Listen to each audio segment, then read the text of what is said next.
So today I'm speaking about 5 brainstorming ideas to hack growth. I'm going to be going through some of the questions that you probably have already in your head of like, how can I get started? What do? I don't know how to do this, and kind of all those things that are jumbling. And I'll try to answer them and also give you some actionable tips at the end. And when I can't answer all the questions that you have, I even have something at the end, so you guys have to stick around, that's going to walk you through how to solve a problem so that you actually have, like, we can actually solve it, hopefully, your big major problem today, and you can walk away with a new plan that you're going to attack tomorrow. So that's what I'm promising you. Let's hope it works out. So I'm just throwing that out there. And even because I'm feeling so nice today, we're going to give you 6 brainstorming hacks. So already, you guys are loving me right now. OK, so let's get started. This is what I hear most. I mentor a lot of different startups and different people in Toronto. And they always see this aspiring growth hacker that I have on my LinkedIn. And they want to know, what does it mean to be a growth hacker? And like Alex was saying, I will never call myself a growth hacker because I feel like you need to have created something so ridiculous that's the only word that they can call you. So we're not going to call me a growth hacker by any stretch of the imagination. But I do want to answer this question. When do I start growth hacking? And I think that you start growth hacking when the opportunity presents itself and you have to act. So if you guys have a point where you really are ready to grow, or something is like, I just gotta ask a question, or I gotta push this a little further, that's when you gotta kind of attack it and become a growth hacker. So let me just give you a little bit of an example. This is Tiffany. When Tiffany was 9 years old, she got the internet, and she lost her freaking mind. And after downloading the Anarchist Cookbook and downloading a bunch of FBI documents, she got bored and started to create her own website and started figuring out that the website was cool, but the search engine was cooler. And I found a way to get people to not only see Tiffany daSilva and then find my website, but then I wanted to give myself a little bit of, I wanted to see what would happen if I could get coolest girl in the world to lead to Tiffany daSilva, and then awesome, and then leads to Tiffany daSilva. So I just did that for a couple years until I was over it. Who knew that would be SEO, and that's what would start my whole digital marketing future? But I didn't know this until at least 10 years. So at around 11, I would say, I was overhearing a conversation my parents were having about how they were going to get rid of the internet, because they didn't think this thing was going to fly, and it was just taking up a lot of my time. So I panicked like crazy, and I decided I was going to have to figure out a new strategy of keeping this thing. So I was going to make myself some money. So I created, because this is what 11-year-olds do, they don't create lemonade stands anymore, I created an affiliate website back in '94. And the affiliate website was going to sell shaving products. And the shaving products were going to come from CVS. So I figured this all out. God knows it was a really boring summer day. And I was going to be a millionaire, and I was going to buy my parents a house, and that was the whole idea. And then they were totally going to let me keep the internet for at least a year. So I did it. So I create this site. It was pink. It was beautiful. I had all these girly things everywhere. And I put it out, and I used this SEO thing that I didn't know was SEO at the time to get people to come in. And they freaking did. It was very confusing. But they did. They came to the site. And before long, people started actually buying things on this site, which is now I can't even get anyone to buy a single thing on the internet when I create my own site. I help others do it. But then, who knew? Something happened. So it clicked.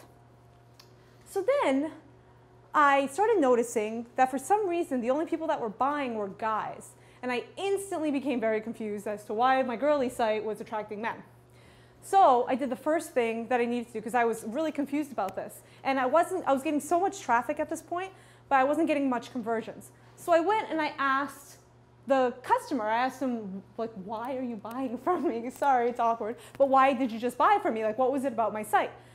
And they told me, listen, I'm actually an athlete, and I have to shave my whole body. I'm a swimmer, and I'm really embarrassed to actually go out and buy shaving products, because at this point, women's products were better than men's. So I was like, OK. And then I started asking the other customers, and I realized they all kind of knew each other because they're all part of a forum, and it was them that kind of told each other about it. So I was like, OK, well, based on this, I'm going to make this a more manly-looking site. So it's very easy back then. I literally just changed the background from pink to black and called it a day. And then kind of found better images that are a little bit more masculine. And the freaking sales were incredible. I went from making something like, because I made like, if you think about it, cents off every sale. So it was maybe 50 cents to $1. I was making $5,000 at 11 years old after a summer off of cents. So when I finally went out and told my parents about this, my parents were like, oh my God, you're gonna get us like kicked out of the country. This is child labor. Stop everything immediately. We're never cashing a check for as long as you live. Oh my God, forget you did it. We're gonna get rid of this internet thing. It's obviously crazy. So while it didn't work the way I'd hoped, what I did learn was 3 basic things that have set me up for life. And that was, when you're confused about something, like why the hell you're getting a sale, ask the customer why. They probably know, and they probably have some understanding that you don't. So ask questions immediately. Next, do things that don't scale. We have this instant reaction to, as soon as we get like customers, we're gonna send them all a survey. And we're gonna get all this information, and we're gonna check out the data, and we're gonna do all this. No, no, no. Call them, talk to them on the phone, ask them why. Be human for a second before you scale, and figure out what is the reason behind the reason why sales are growing. Doing things that don't scale, actually, if you look up anyone, Paul Graham actually writes an amazing article about this, where he kind of breaks down the reason why this is so important in early stages of growth. Try new things and fail fast. Like, if you think about it, if I had stopped and not really looked at my customers, I would have failed right when I began. I would have had this pink site that did nothing for me, and I would have just been like, okay. And I probably would have been in the digital marketing world when I was older. But when I asked questions and changed the way things look, and actually made my site for the target audience that I wanted, that I needed to make at the time, I was able to grow. So I failed fast, but I got up and figured it out, and I was coasting from there. So just allow yourself to fail, allow yourself to come up with new ideas, and we'll talk about a little bit about that a little more later. So problem number 1, now that you're all growth hackers, and you're gonna seize the opportunity, this is a question that comes up a lot. I'm stuck, how can I come up with a new idea? Okay, how many people have had this problem before? I'm glad we're gonna help you today. So here's an awesome idea that recently a couple of us at Powered by Search went to the Unbounce conference. It was like a conversion road trip here in Toronto. And this guy, Nemo Chu, came up, and he was like probably the most underrated marketer I've ever heard in my life. But he's incredible. He was at Kissmetrics. He was director from Markham, actually, moved to San Francisco. And after his kind of startup fame, he just kind of said goodbye to it all and became a self-made millionaire selling his own stuff. So he comes up with this idea. How do you get 100 marketing ideas from 6 non-marketers in 6 to 10 minutes? Are you ready for this? This is the inspiration for this whole thing, because this was incredible and blew my mind. You grab 6 people. They don't have to be marketers. They don't have to be anything. You ask them a question of, this is my product. How should I market it? And those marketers, those people are going to come up with, in 2 minutes, you're going to give them a bunch of index cards, and they're going to fill out all their ideas. And some of them, like, we'll be honest, they're not going to be the best ideas in the world, but we're going to deal with it for now.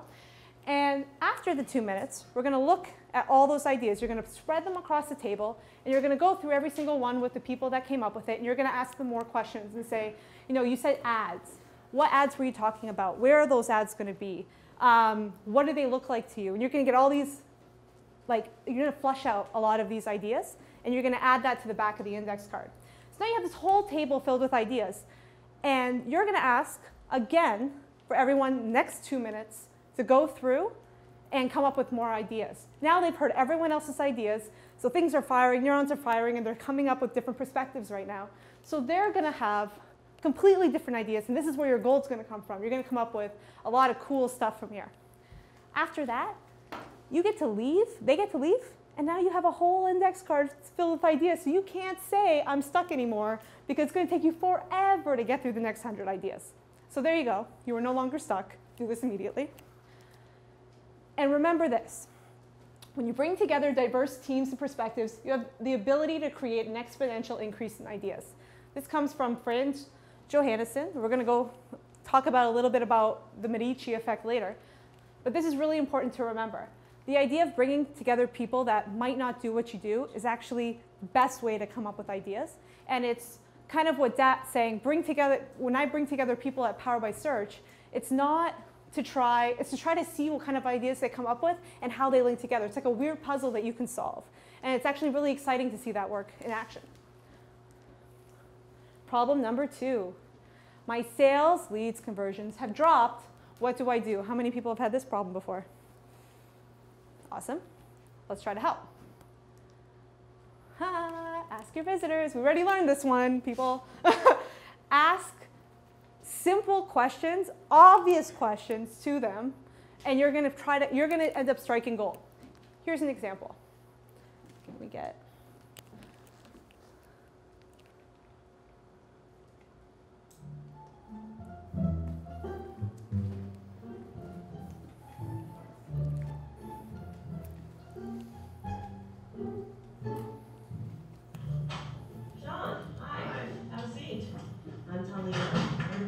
who's going to be working with you today. And have you ever done a usability test before? No. No. Now for our session today, we're going to pretend that you're hungry and have come across some different fruit options for a midday snack.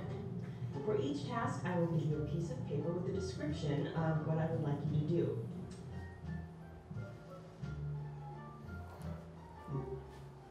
So let's begin with the first task. Okay. This is the task card. If you could just read that aloud and then begin the task whenever you're ready. Show me how you would eat this. See? This was not a thick peel. Watch, if I overdo this, I'm gonna, yeah. Try it. There's one way. Well, it's round like an egg. I just thought maybe it would. You see my foods right now? I used orange peel on these. Look at that mustard. Isn't that amazing? Oh. Can you just click the next? Yeah. It takes a while to. There we go. So a big question that I ask, as you saw there, obviously people aren't getting the usability of fruit, but they're asking the most obvious question that you might not know the answer to, and that's really important. So what I like to do is, if someone's about to leave my site, and I've already pretty much lost them in my head, I usually activate, and you can use Hotjar as a tool for this, either Hotjar or Qualaroo. I activate a little survey on the bottom, and when they're about to hit the back button, it pops up and it asks, what stopped you from signing up today? Or what stopped you from buying today? Or why aren't you interested in getting this free awesome thing from us today, or free trial? And that gives me an idea of what I'm missing, what kind of confusion, what kind of blocks are happening.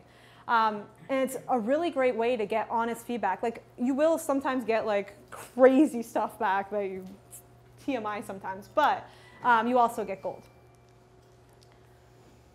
Here's a good thing to do to people who have actually bought from you, and they're probably invested in you, and they want to help you in a way. Because when people sign up for certain companies, some of them feel like already brand loyalty just because they put in their name and email address on something.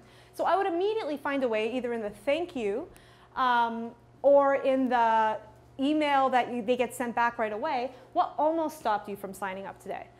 Because those people somehow made it through, went through every obstacle that it took, and they are invested heavily in your product, so just figure out why. And that was exactly what I did with the shaving site that helped me be successful. So hopefully that will bring the same success to you. Here's another thing. So we do user testing videos, and sometimes you get to watch what people say, and you ask them a bunch of questions. Usertesting.com allows you to do this, where you walk them through your site, and you kind of hear, well, I wish you did this, or I wish this was this color, and all this stuff. And people sometimes watch user testing videos, and they take it as if we have to follow it because this person thinks that this color should be red now. So we have to change everything, and our whole brand guidelines are changing because this person knows something that we don't. And that's not necessarily true. What I like to do when I listen to user testing videos, I try to get a bunch, like a good handful, maybe 5. And I try to outline the personality types that we're dealing with. Now, in order to find out what kind of personality types, a competitive person is a type of person that you're going to hear them on the user testing video going like, they get on the site, their mouse is kind of starting to get squirrely, and they're like, I don't even know what this is for. Like, I don't know what you're trying to do. I don't know what you're trying to tell me, even though the headline probably says right off the bat what it's doing, but they're missing something. They like things done fast. They want to get through it. They don't even scroll down. That competitive side, they just want to get shit done. The spontaneous people, sometimes they seem like they don't really, they're all over the place, but really what they're trying to do, they might go up and down, they might go side to side. They're trying to find something to do. They like lists, they like checking things off, they like taking chaos and making it seem usable. So this is the people that really like the 1, 2, 3 steps on pages. They like to be guided through. So with these people, you can actually, they'll find it, but like on the bottom of your page, start telling people all the different steps on what to do. That will activate the spontaneous personality. The methodical person reads everything. They're the people that let you know that there's a spelling error in your small print on the bottom next to the terms and conditions. Like they're sometimes a little much. And those are the people sometimes that we tend to almost get, because they've taken so long in their user testing videos, you can usually tell right away when you're looking down, they're the 35-minute ones with everyone else's 5. Like they just want to tell you everything that happened on the page. And sometimes when you look at their heat maps, it's incredible because the whole page will be completely covered because they have managed to read and go over everything and click on everything. They're a little hard to market to because they want everything. But again, since they're going to scroll anyway, keep all your information kind of on the bottom and they'll find it and they'll read it and you don't have to worry about it. Humanistic people, they are the type of people that first of all, they have the fear of missing out all the time. They want to know that what they're doing, other people are doing. They're very social. They want to see testimonials. They want to see that you're working with, they want to see logos. So they're going to say things on the video like, oh, I didn't really trust you before, but I saw that you worked with blah, blah, blah, so I think I like you guys now. Like, you guys seem okay. Or, oh, I didn't realize, that's such a nice testimonial that you got from blah, blah, blah. I really think that, you guys are the perfect company for me. And they're very feely, and they say, I feel a lot in their video. And so when you hear these different personalities, first of all, in the user testing video, first, I like to take notes on what they're saying. And then after the video's done, I identify what personality they are. And then I try to see what is the missing thing. When you start going through a couple of them, you start hearing, what am I missing? Am I giving them social proof? Am I giving them enough information? Methodical people, I swear I just kind of like to do it for fun. Give them a page with literally 5 or 6 words and watch them freak out. The pages with just one little thing that's this big and it has we do this, sign up. They lose their mind. They're just like, what is this? Why would I ever do this? And they still try to click everything just to make sure. And then they'll still take 10 minutes, even though it's a 2-minute project. So you can have fun with it, as you can see, but something to kind of keep in mind. And if you can't really remember these, maybe, what happened? This will help you. It just needed some dramatic pause. This might help you kind of remember all the different kinds of people, just in case you get stuck. Problem number 3, I need to grow my business. Who do I target next? How many people? Awesome. So there's this, I love this kind of approach. We have this idea that we start looking at our data and try to decide in analytics, do we need mobile visitors? Are we looking at location? Are we doing this? But we tend to stop there at our analytics, but we don't think about our brand in general. Where do we want our brand to go? What kind of brand are we? And when you decide who your brand is, then you can start bringing in new audiences based on it. So there's the London Strategy Unit created this awesome ebook, and londonstrategyunit.com, and it's called Exercises for Growth. And what they do is they tell you right off the bat, take this ebook and print it out so you actually have it and you can look at it. But they do a lot of, are you this? Or are you that? And when you start analyzing it, you'll be able to kind of work through to see the kind of business that you are. So here's a couple of them. Will this brand be best in category, like an Airbnb or a Google? Or will it transcend a category? Something like what Green Mountain Coffee did. Does anyone know who Green Mountain Coffee is? When their Keurig machine that they created. They knew they weren't going to be the best in coffee, someone obviously has taken that, but they're going to make something totally different that's going to transcend the category completely, and they're going to be the boss of it, even though people still don't associate Green Mountain Coffee with Keurig. Next, will this brand neutralize perceptions? Like McDonald's Ask Questions. This site was created to neutralize the bad perception that McDonald's had in Canada. So they created a ask a bunch of questions, we'll answer them in a nice marketing way, and hopefully we'll be able to make you feel better about McDonald's. Or are you going to drive positive differentiation? So are you going to, on the one hand, just neutralize and hope that people like you? Or if you hear kind of something bad about you, are you just going to create such a positive experience for them that they're going to change? Here's an example. Has everyone heard of the girl effect? This helps. Basically, Nike decided that if we're going to change the world and we're going to end poverty, we need to invest in women. And by investing in women, then they will grow up. They will no longer be in poverty. They'll have all the tools they need to be better, and we can change the world that way. But as you can see, Nike is nowhere to be seen. You can see it on their website. If you go on their site, it actually takes a while to find the Nike logo because they know that eventually it'll come back to them. And if anyone talks shit about Nike, now, hello, they created Girl Effect. They can't be that bad. Like, already it helps. It's like the easiest marketing tool ever. So if you want to see more of those and see maybe how you can do this versus that exercise yourself, definitely go on londonstrategyunit.com. How do I do more with less? How many people have this? This is a question I ask myself all the time. I always want to do more. I'm like productivity Nazi. I just have to, I want to always try to get as much done in the day. And this is that Medici Effect. This is what we talked about before. And has anyone ever heard of the, before I show it, anyone ever heard of this before? Okay, good. I get to teach something new. It's this idea that all new ideas are combinations of old ideas, but not all idea combinations are created equal. So do you ever have that feeling where you're having such a problem at work and you just can't seem to figure it out, and then you walk out, you go home, you play with your kids, you're like out and about, you're at the bar, and all of a sudden you're like, oh my God, this is exactly what I have to do? That's the Medici Effect, because you've now changed perception and suddenly everything kind of makes sense again. So do this as often as possible. But here's a nice example. What?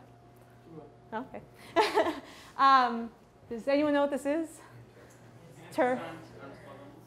Termite mound?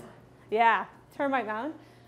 So there was a problem that a Zimbabwe architect had to figure out. And it was he had to create the largest building in the country, but it couldn't have air conditioning. It still had to maintain coolness, okay? So he had to use the expertise outside of what he did to figure it out. And so he used termites as an example. So here's Franz Johannesson, the author of Medici Effect, actually explaining what happened there. I'm talking about. We got this architect. His name is Mick Pierce. He gets this challenge. He's to build the largest building in Harare, okay, the capital of Zimbabwe. But this building is to contain no air conditioning, which is interesting. Because on occasion it gets hot in Zimbabwe. But he manages to do this by combining his field of expertise, architecture, with the field of termite ecology. Okay, now, here's how it works. The termites build these mounds from the African savanna.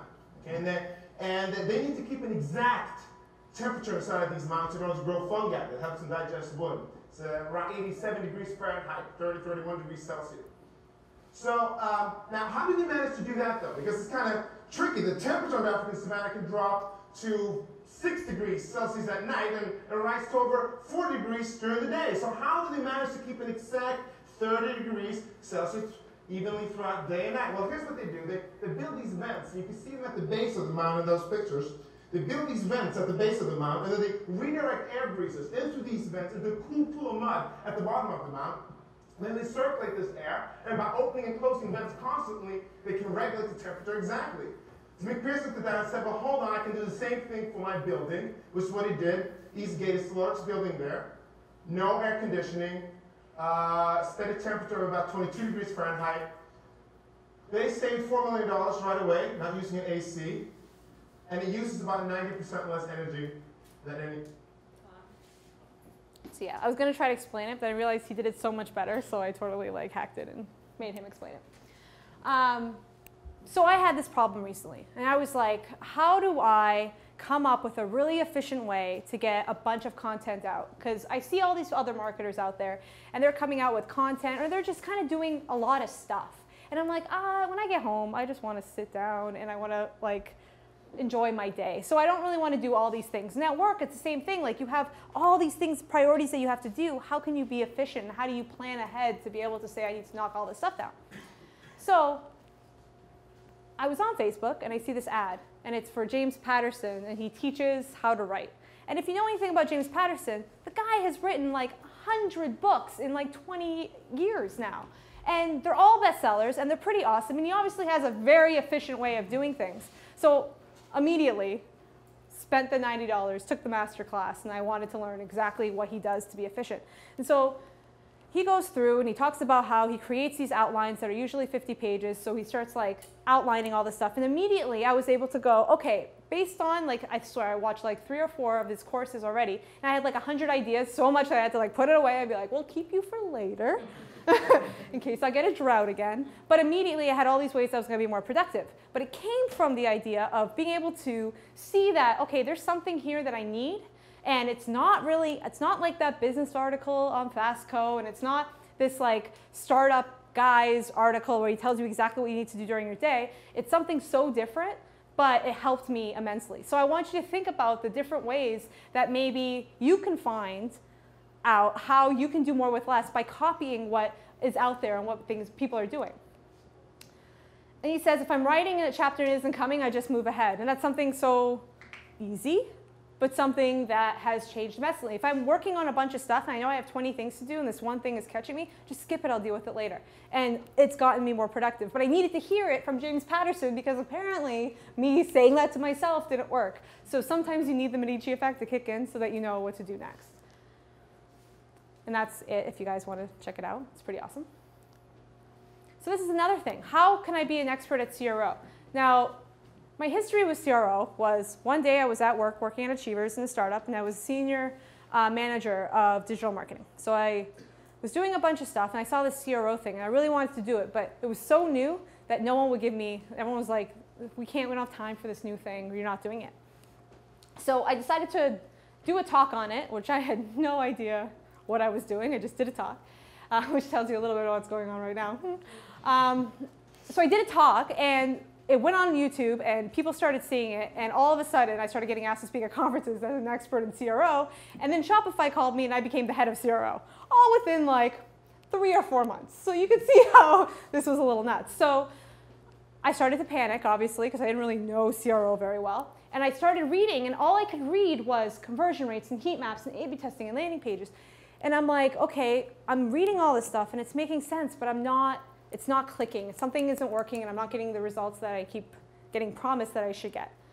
So I had to look at it a different way. And I had to think, what are we really dealing with here? And the idea was we were dealing with people. And if we're dealing with people, then probably psychology is really important right now. So I shifted focus. And I said, okay, if you actually think about it, the stuff that's really important is how do people make decisions, especially decisions made in split seconds? What's cognitive dissonance? How do people go from feeling conflict to what you're saying and then sign up for it at the end of the day? And irrational thinking, because half the stuff that they're reading, like we said, marketers are awful, we're getting you there for a reason, but it's kind of sending you on this irrational path to sign up. Why does that happen, and why does it work, and what triggers?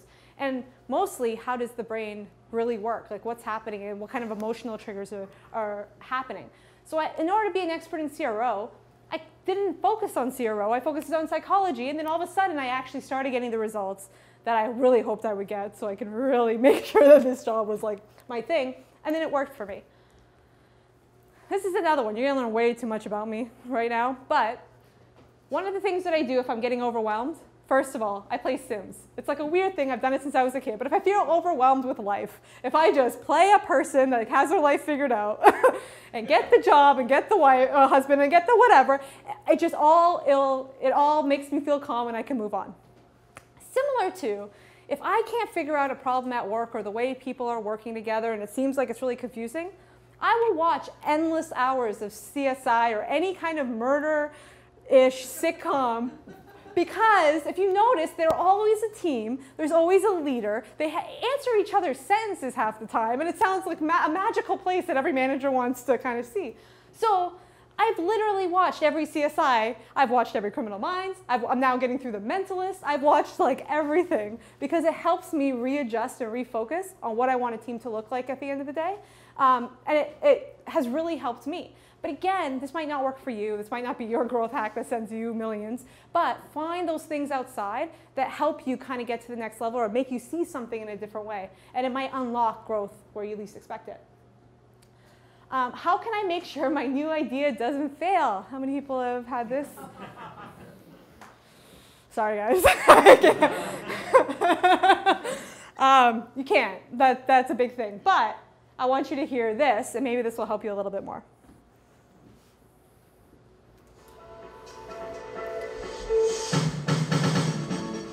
Hey guys, it's me, Demi. Marketers. I think it's important, it's extremely important, in fact I would argue it's necessary to tolerate, not just tolerate failure, but actually to embrace it. And look at failure as not a bad thing, but an opportunity to learn. And so you've got to make that, that's got to be part of your culture early on. Because if you're shutting down opportunities to explore new ideas, and frankly the best way to explore an idea is, if you're a software startup, is to actually prototype it, even better, launch it. A lot of these are going to fail, because maybe the idea was malformed, or the execution was wasn't perfect. Not that perfection is the goal, by the way. Done is always better than perfect, to quote Sheryl Sandberg. I don't know what the origin of that quote is, but getting stuff out there is important, but also realizing that you will make mistakes. Failure is okay. So I think that's something is really important to not just accept in your culture, but to embrace. So I think we need to just remember that, because a lot of what happens in growth and a lot of those case studies that you read is that people failed over and over and over and over and over and over again. And then they became a big winner on something. And everyone sees the big win, but they don't see the 3,000 failures that happen along the way. So here's a bit of a failure thing to do. Whenever something fails, or you are in a team that has created some kind of failure, make sure you have a post-failure stand-up. A meeting where you stand around and you just try to figure out, what did we learn here? Like, what was the outcome here? What was the gap between what we expected to happen and what actually happened? Is it fixable? Can we fix it right now? And if it's yes, then okay, let's try something new. Let's try this new way, and we're gonna make it work, and let's go through the whole process again. Is it fixable? No, this is like a horrible idea, and we should not do this again. Fine, move on. Let's go back to the index cards and let's try something new. So this is just, it's so simple, but we forget to do it. And like that post-mortem after a failure is the most important meeting you're gonna have, because it's when everyone learns two things. Not only what are we gonna do next, which is the obvious thing, but that failure was okay. And you were allowed to fail, and you're only gonna learn. And you're only gonna be better the next time around. So it's just something to keep remembering, that it's okay, failure, just fail fast. So, I promised you that you'll be able to answer your own problem. But I need a little bit of help from you, and you guys are going to think this is kind of weird, but you're going to see why I have to do it this way. Because you guys are going to have thinking faces on, and no one wants to see each other's thinking face at this moment. So I'm going to need you guys to close your eyes. Okay? I want you to think of a problem that you are currently having. You too. I can see when you were what was that? Legit, close your eyes. Okay, so think of a problem that you have. And now I want you to think of how that problem, stated in your head, this is my problem. Now I want you to answer some questions in your head for me. Why do you have that problem? What is the reason for that? Well, why? Really? Why? Okay, now open your eyes. One thing you'll notice is that the problem that you started with isn't the problem that you really had. And when you have a problem that you need to solve, there's one thing that you need to do immediately, and that's skip the problem, because there's probably some kind of weird underlying thing that's actually happening. Here's an example that I face. Let's say I'm looking at that things to do, and there's one thing that I don't want to do. And let's say it's like, there's a company that's just come in, it's really grueling, it looks kind of scary, I don't want to do it. So why don't I want to do it? Well, it's big, and there's tons of things riding on it, and I don't know which digital strategy might work for it. But why is that? I don't know, it's just a weird thing. I don't feel confident, and I don't think that I'm right for this like particular company. All of a sudden, whoa. It's not about I don't want to get this done or I can't get this done. It's about why am I not confident in getting this done? Now I have a different problem. And now I can go back and say, okay, what's going to get me confident about this? I need to read a bunch of things on this company. I need to understand the strategy, create a whole new strategy plan for companies like this in general so I can stand back a little bit and then look at it with fresh eyes. I do all these different things. So there's a way that's not necessarily the problem that you had. It's just there's always an underlying problem. So let's walk through it a little bit. Remember, your problem isn't the real problem, like we said. Have you ever had that moment when someone's asking you for advice and they're talking, whether it's like dating or boss that they hate or whatever the case might be, and you're asking a question, and then as you're realizing it, it's not really the problem that they're saying. There's some weird thing, like the person is talking about some date that didn't go well, but you kind of realize that the person said like he had a weird tick or he did something weird or I don't know, and then you realize that that person's kind of crazy and that's really the whole solution to this problem right now.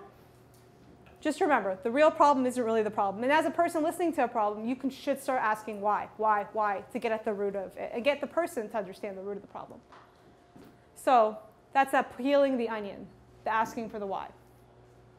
And one thing I like to think about is like when we look at certain movies and we always see that villain, there's always that like underlying thing about them that actually makes them a good person, that they've just gone kind of the wrong way. Think of that when you're kind of peeling the onion. Like, think of this problem as this like big mega villain, but really they have a soul under there and they're actually a nice person. Like, peel it away until you get to that point, and that's where you know that you've kind of hit the right place. Also, think in terms of opposites. Here's one that I love hearing. We don't have enough resources. We hear that a lot, especially in the startup world. Don't have enough resources. Okay, fine. Now, what if you had enough resources? What if you had more resources than ever? What would you do? That person says, well, we'd be able to do this and this and this and this and this. Well, then now you have a list of things that you need to get done.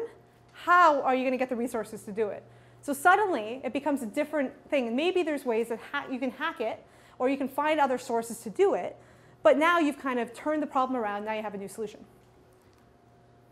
Here's a great one. So Harley-Davidson saw this big opportunity in sending motorcycles to India. They saw India as this place that had like all these motorcycles, and people loved Harley-Davidsons, but they had this tariff issue where if they sent Harley-Davidsons over to India, they would have to pay like so much money in tariffs. So they kept going around going, how am I going to figure out this tariff issue? And they went around to everyone until finally the person that was heading the team went, who cares about the tariff?